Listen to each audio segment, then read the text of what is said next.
క్రీస్తునామమున ప్రియ సహోదరులకి సహోదరులకి వందనాలు. ప్రియులరా, క్రమంగా దేవుని యొక్క వాక్యాలు వింటూ ఉన్నారా? దేవుని యొక్క వర్తమానాలు వినటం ద్వారా మన జీవితానికి కావలసినటువంటి ఆధ్యాత్మిక ఆశీర్వాదాలు, అనుదిన ఆత్మీయ ఆహారము దొరుకుతుంది. తద్వారా ఈ లోకములో బ్రతుకుచున్న మనము ఎలా జీవించాలో అలా మనము జీవించగలం. అందరూ బ్రతుకుతున్నారు, అది బ్రతుకు కాదు. కానీ ప్రభువును కలిగి ఉండి ఒక మంచివాడిగా జీవించటం అన్నది శ్రేష్టకరమైనది. ఎంతోమంది రాజులు ఉన్నారు, గొప్పవారు ఉన్నారు, గనులు ఉన్నారు, బలవంతులు ఉన్నారు. వారు దేవుని ఎరక ఎంత అయోమయ పరిస్థితికి వెళ్ళిపోయారో, ఘోర పరాజయం పొందారో ఒకసారి వారిని తలంచుకోవాలి. కాబట్టి ఇవన్నీ మన కోసం దేవుడు ముందుగానే తెలియపరుస్తూ ఉన్నాడు.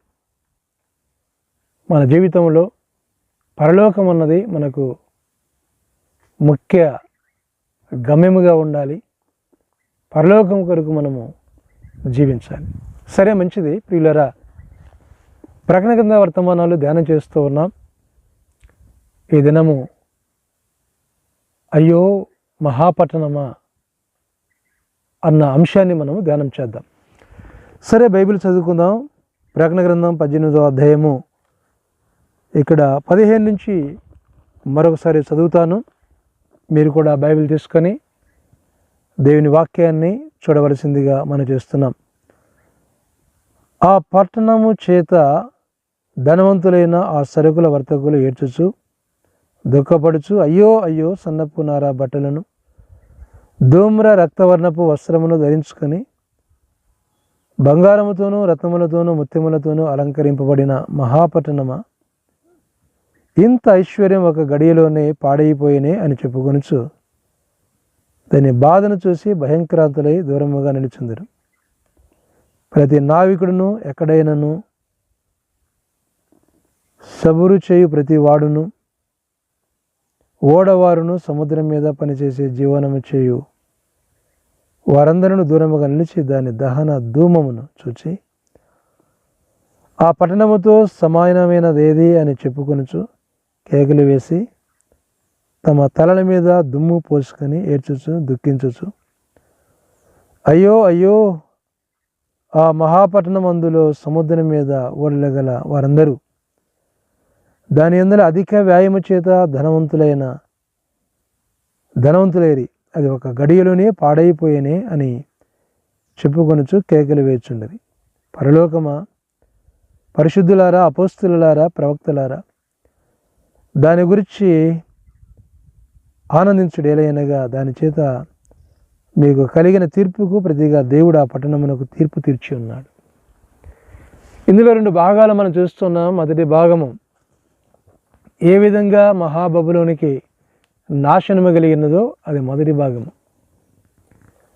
రెండవ భాగములో దేవుని తీర్పు, అంటే ఎవరైతే ప్రవక్తలను, అపోస్తులను, సేవకులను, పరిశుద్ధులను, అపోస్తులను, సేవకులను ఇబ్బంది పెట్టారో ఆ శిక్ష గురించి ముందుగానే దేవుడు తెలియపరిచాడు.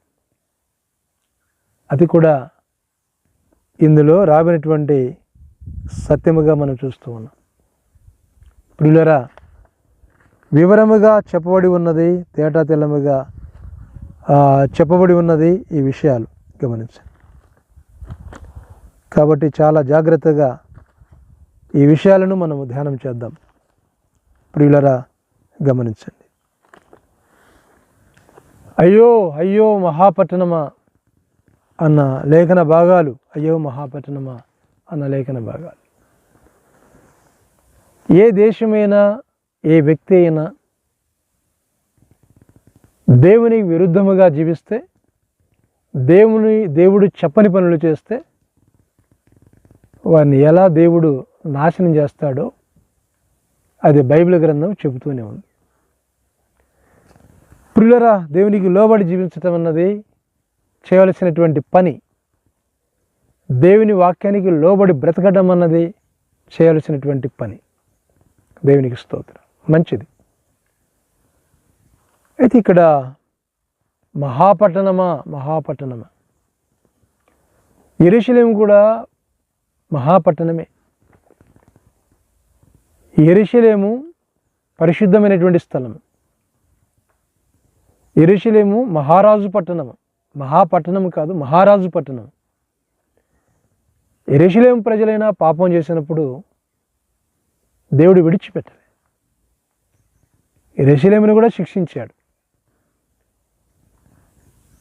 యూదుడు పాపం చేస్తే, లేకపోతే ఇశ్రాయేలుడు పాపం చేస్తే దేవుడు విడిచిపెడతాడని కాదు. ఆయన స్వకీయ జనమే, యెరూషలేము ఆయన యొక్క స్వకీయ స్థలమే. అయినప్పటికీ పాపానికి వెల చెల్లించవలసిందే, శిక్ష పడాల్సిందే. ఈ చదివేటప్పుడు క్రొత్త నిబంధన గ్రంథంలో యేసుప్రభు వారు ప్రేమ కలిగిన వాడు కదా. యోహాను సువార్త 3వ అధ్యాయం 16వ వచనములో ఆయన ప్రేమామయుడు, దేవుడు లోకముని ఎంతో ప్రేమించెను.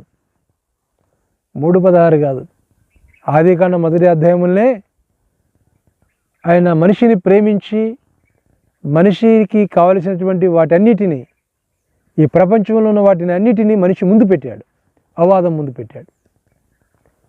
కానీ మనిషి యొక్క తిరుగుబాటు ఘోరం, కృతజ్ఞత లేని జీవితం, భయంకరమైన జీవితం. ప్రియులరా, ఈ లేఖన భాగాలు మనం చదివినప్పుడు ఆ వర్తకులు వాళ్ళంతా కూడా అయ్యో అయ్యో మహాపట్టణమా. ఇప్పుడు యెరూషలేము గురించి కొన్ని విషయాలు చెప్పాను కదా. యెహెజ్కేలు గ్రంథం 4వ అధ్యాయం 1-2 వచనాల్లో దేవుడు యెహెజ్కేలుతో అంటాడు, ఒక పెంకు తీసుకొని దాని మీద వ్రాయమంటాడు, దాని రూపాన్ని వ్రాయమంటాడు.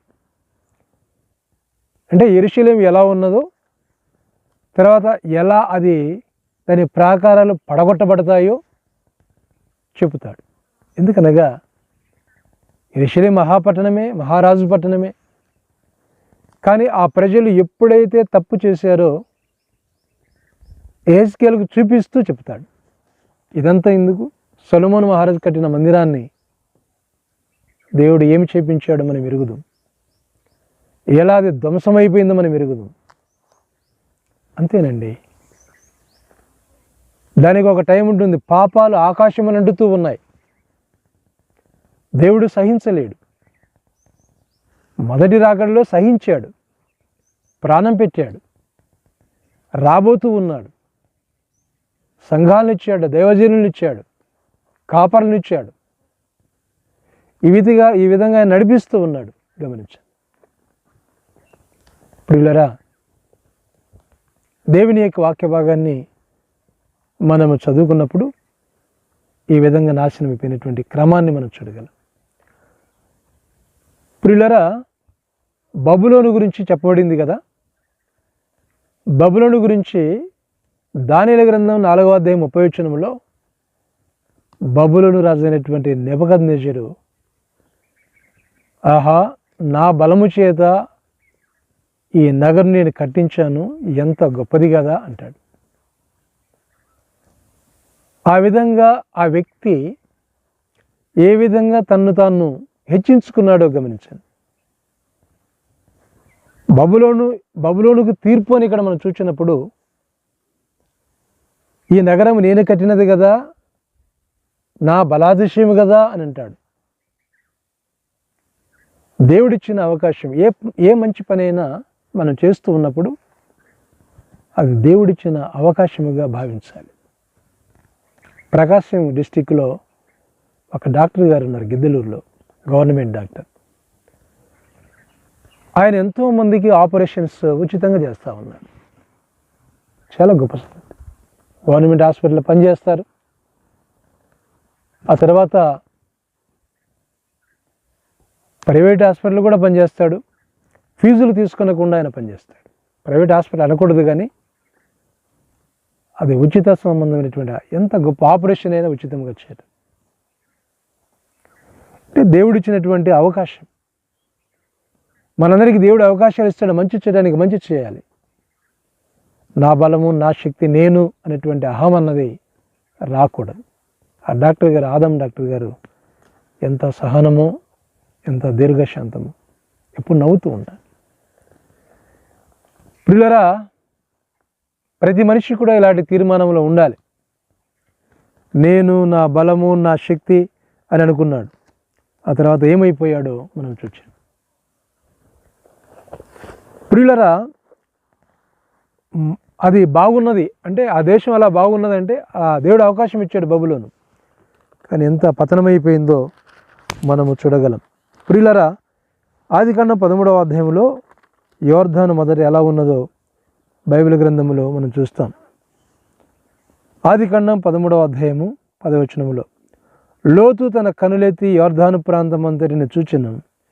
యెహోవా సొదొమ గొమొర్రా అను పట్టణములను నాశనం చేయక మునుపు సోయారుకు వచ్చు వరకు అదంతా యెహోవా తోట వలెను ఐగుప్తు దేశం వలన నీళ్లు పారు దేశమై ఉండెను అని చూస్తాం. అంటే లోతు అక్కడికి రాకముందు ఎలా ఉన్నదంటే చాలా రమ్యముగా ఉన్నది అని. కనులెత్తి యోర్దాను చూచెను, యెహోవా తోట వలన ఐగుప్తు వలన నీళ్లు పారేటువంటి ప్రదేశముగా ఉన్నది. ఆ ప్రాంతంలోనే సొదొమ గొమొర్రా. ఎప్పుడైతే అక్కడున్న ప్రజలు, తర్వాత లోతు, వారి యొక్క జీవిత క్రమాన్ని మనం చూడగలం. తద్వారా ఏమైపోయినదో మనం చూడగలం. నాశనం వచ్చేసింది.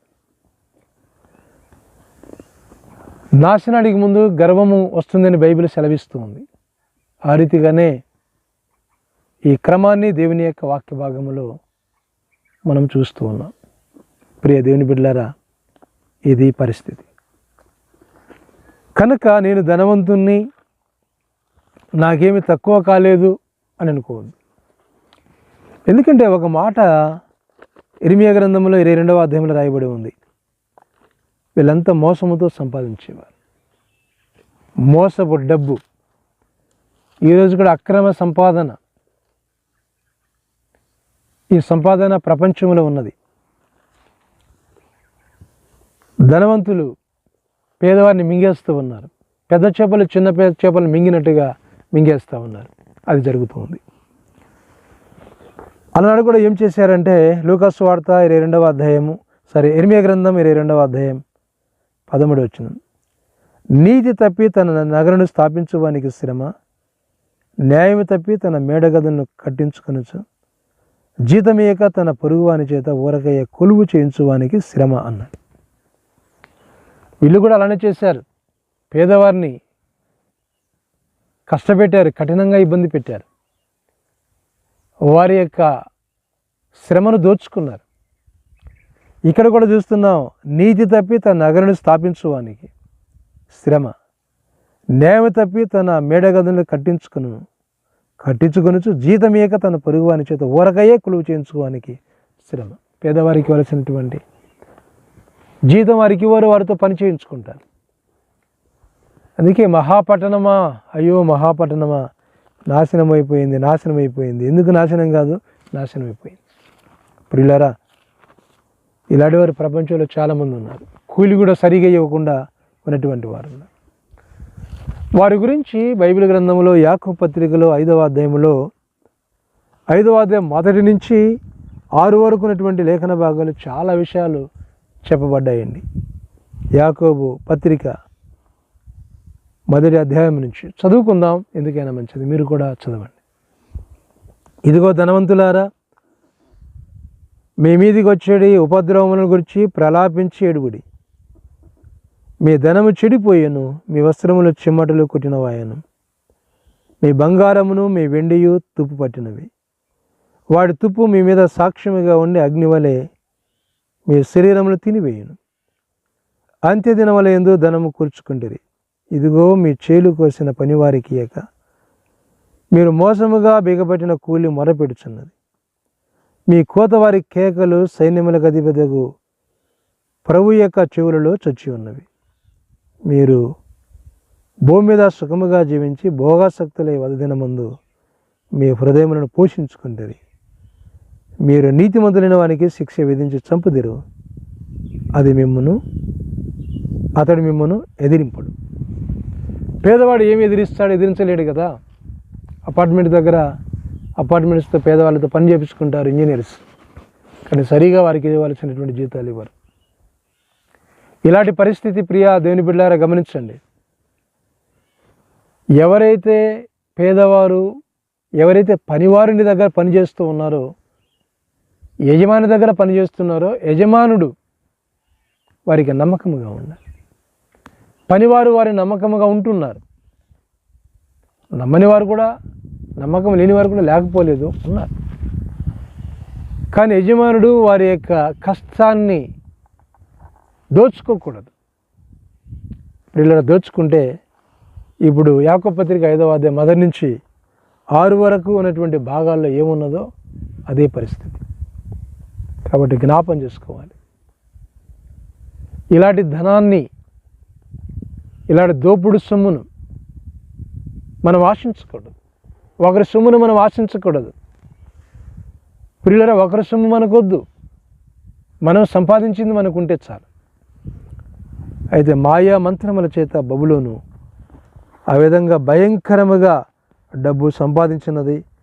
అలా ఆ యెరూషలేమును, ఆ పరిస్థితిని మనము, ఆ మహాబబులోనును మనం చూస్తాం. ఎంత ఘోరాతి ఘోరమైన పరిస్థితి బబులోనుకు ఏర్పడి ఉన్నది. బబులోను చేసినటువంటి చేష్టాలు అలా ఉన్నాయి. అలాంటి పరిస్థితి. ప్రియులారా, ఒక విశ్వాసిగా, దేవుని బిడ్డగా ఉండి కూడా ఒకవేళ ఇలాంటి పొరపాట్లు చేస్తున్నావేమో జాగ్రత్త. అలాంటివి చేయకుండా క్రమంగా ఉండాలని నేను మనవి చేస్తూ ఉన్నాను. ప్రియులారా, దేవుని యొక్క వాక్య భాగంలో 18వ వచనంలో చాలా విషయాలు 20 వరకు చాలా ఉన్నాయి కదా. తమ తలల మీద దుమ్మి పోసుకొని చేర్చుచూ దుఃఖించు, అయ్యో అయ్యో ఆ మహాపట్టణం అందులో సముద్రం మీద ఓడలు గల వారందరూ దాని అందలి అధిక వ్యాయాము చేత ధనవంతులైరి, అది ఒక గడియలని పాడైపోయినే అని చెప్పుకొనుచు కేకలు వేయుచుండిరి. ఎందుకు వేస్తారు కేకలు? ఎందుకేరు కేకలు వేస్తారు? కేకలు వేయుచుండిరి. ప్రియులారా, గమనించు, అది పరిస్థితి. దేవుని యొక్క లేఖన భాగాలను గమనించినప్పుడు విశ్వాసి ఎలా జీవించాలో ప్రభు చెప్పాడు. కొంతమంది క్రైస్తవులు అడుగుతూ ఉంటారు, మేము బట్టల వ్యాపారం చేయొచ్చా, అసలు మేము వ్యాపారం చేయొచ్చు అని అడుగుతూ ఉంటారు. వ్యాపారం చేయాలా? పని చేయాలా? బట్టలు అమ్మేవాడు బట్టలు అమ్మాలి, కూరగాయలు అమ్మేవాడు కూరగాయలు అమ్మాలి. అమ్మినప్పుడే కదా మన జీవన విధానంలో కార్యక్రమాలు జరిగేటివి. కానీ ఒక పద్ధతి, నీ కష్టానికి తగిన ఫలాన్ని నువ్వు తీసుకోవాలి. కానీ మోసం చేసి అక్రమంగా,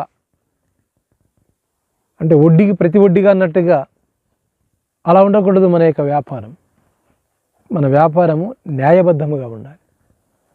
నీవు కష్టపడ్డావు, దాని ప్రతిఫలాన్ని నువ్వు తీసుకోవాలి, కాదనలేదు దేవుడు. అందుకే 2వ తిమోతిలకు రాసిన పత్రిక 2వ అధ్యాయంలో అక్కడ పౌలు గారు తిమోతికి రాస్తూ కొన్ని విషయాలు చెప్పాడు. అంటే క్రైస్తవుడు అనేటువంటి వ్యక్తి, అతను మంచి సైనికుడు. ఇక్కడ 2వ తిమోతికి రాసిన పత్రిక 2వ అధ్యాయం 4వ వచనంలో, సైనికుడు ఎవడునో యుద్ధమునకు పోవున్నప్పుడు తను దండులో చేర్చుకునే వారిని సంతోషపెట్టవలనని ఈ జీవన వ్యాపారంలో చిక్కుకున్నాడు. అంటే ఆత్మీయంగా నడచాలని దీని అర్థం.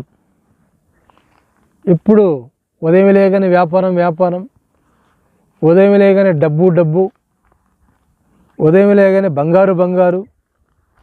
అంటే ఉదయం లేగానే అది కాదు, అందరూ బతుకుతూ ఉన్నారు, ఏమి లేనివాడు కూడా బతుకుతూ ఉన్నాడు. కానీ దేవుని కొరకు నీ సమయాన్ని ఇవ్వటం అన్నది, దేవుని కొరకు జీవించటం అన్నది ఎంత ప్రధానమైనదో ఒకసారి ఆలోచన చేయమని దేవుని వాక్యం జ్ఞాపం చేస్తుంది. అయితే 2వ భాగం అన్నాను కదా, 18వ అధ్యాయం 2వ భాగం అన్నాను. 18వ అధ్యాయంలో 20వ వచనంలో, పరలోకమా, పరిశుద్ధులారా, అపోస్తులారా, ప్రవక్తులారా, దాని గురించి ఆనందించుడి, ఎలాగనగా దాని చేత మీకు కలిగిన తీర్పుకు ప్రతిగా దేవుడు ఆ పట్టణమునకు తీర్పు తీర్చి ఉన్నాడు. యెరూషలేము ఏ విధంగా ప్రవక్తలు హింస పెట్టినదో అదే రీతిగా బబులోను రాజులు కూడా పరిశుద్ధులను, ప్రవక్తలను హింస పెట్టారు. యెహెజ్కేలు ప్రవక్త ఉన్నాడు, ఇర్మియా ప్రవక్త ఉన్నాడు. వీళ్ళందరినీ శ్రమ పెట్టారు, బాధ పెట్టారు. దానికి నీకు తీర్పు ఉన్నది అన్నాడు. తీర్పు గురించి యేసుప్రభు వారు ముందుగానే ఆయన చెప్పినటువంటి లేఖన భాగాలు మనం చూడగలం. ముందుగానే ఆయన చెప్పాడు. అంటే ఏ విధంగా తీర్పు రాబోతుందో లోకానికి. అంటే మత్తయి సువార్త 13వ అధ్యాయంలో కొన్ని విషయాలు హేబేలును జ్ఞాపం చేస్తూ కొన్ని విషయాలు అక్కడ చెప్పినటువంటి సందర్భాలు మనము చూసుకుందాం. చూడండి, ఇక్కడ లేఖన భాగాలను గమనించినప్పుడు ప్రియ దేవుని బిడ్డలారా, లూకాసు వార్త 13వ అధ్యాయం 34వ వచనంలో ఉన్న లేఖన భాగాలు, అక్కడ నీతిమంతులను ఎలా శ్రమ పెట్టారో ఆ విషయాలను జ్ఞాపం చేస్తాడు. జ్ఞాపం చేసి ఏమంటాడంటే, అంటే ఈ విధంగా వారిని శ్రమ పెట్టారు, బాధ పెట్టారు. ఆ యొక్క తీర్పు అన్నది భూమి మీదకి వస్తూ ఉంది. మత్తయి సువార్త 23వ అధ్యాయంలో ఉన్నటువంటి లేఖన భాగాలు చూడండి. 23వ అధ్యాయం 35వ వచనం, నీతిమంతుడైన హేబేలు రక్తం మొదలుకొని బలిపీఠమునకును దేవాలయమునకు మధ్య మీరు చంపిన బరకయ్య కుమారుడు జకర్యా రక్తం వరకు భూమి మీద చింతించబడిన నీతిమంతుల రక్తం అంతా మీ మీదకి వచ్చును. ఇవన్నీ ఈ తరం వారి మీదకి వచ్చునని మీతో నిశ్చయముగా చెప్పుచున్నాను. ఇది ప్రకటన గ్రంథం 6వ అధ్యాయంలో కూడా ఉన్నది. ఆ తర్వాత భాగంలో మనం చూస్తున్నాం. హేబేలు మొదలుకొని జకర్యా వరకు, అంటే బబులోను ఎలా శ్రమ పెట్టినదో దేవుని సేవకులను, విశ్వాసులను ఆ తీర్పు వారికి వచ్చినది అని బైబిల్ సెలవిస్తుంది. అదే రీతిగా యెరూషలేములో అక్కడ కూడా మనం చూస్తాం. ప్రియులరా, దైవజనులను ప్రేమించండి, వారితో ప్రార్థన చేయించుకోండి, వారి మాటలు వినండి. దేవుడు పంపిన దూతలు వారు. దేవునికి స్తోత్రం. అయ్యో మహాపట్టణమా, ఒక్క తొటిలో కుప్పకూలిపోయావంటే కూలిపోతుంది. ఎందుకనగా చేసినటువంటి అపరాధం అలాంటిది. అందుకే జాగ్రత్తగా మనం గమనించి దేవునికి లోబడి యేసయ్యను జ్ఞాపం చేసుకుంటూ నేనే మార్గమును, సత్యమును, జీవమును చెప్పినటువంటి యేసు మార్గమును జీవించాలని ప్రేమతో మనం చేస్తున్నాను. ప్రేమ కలిగిన దేవ, పరిశుద్ధుడా, వాక్యమైన ప్రతి బిడ్డ ఆయన రూపాంతరం ఇచ్చింది, దిద్దుబాటు కలిగి నీ రూపములోకి మార్చబడి ప్రభువా నీ వాక్యానుసారమైన బ్రతుకును దయచేయండి. విలాసవంతమైన లోక సంబంధమైన ఆశలు కాకుండా ప్రభువా నీ చిత్తానికి లోబడి బిడ్డలుగా ప్రతి బిడ్డను చేయమని, అందుకొరకై మా కొరకు ఈ లోకానికి వచ్చి ప్రాణం పెట్టామని మేము ఎరుగుదుము. అలా ఎరిగే కృప ప్రతి బిడ్డకు దయచేయమని యేసును ప్రార్థించి వేడుకొనుచున్నాము తండ్రి. ఆమేన్. God bless you.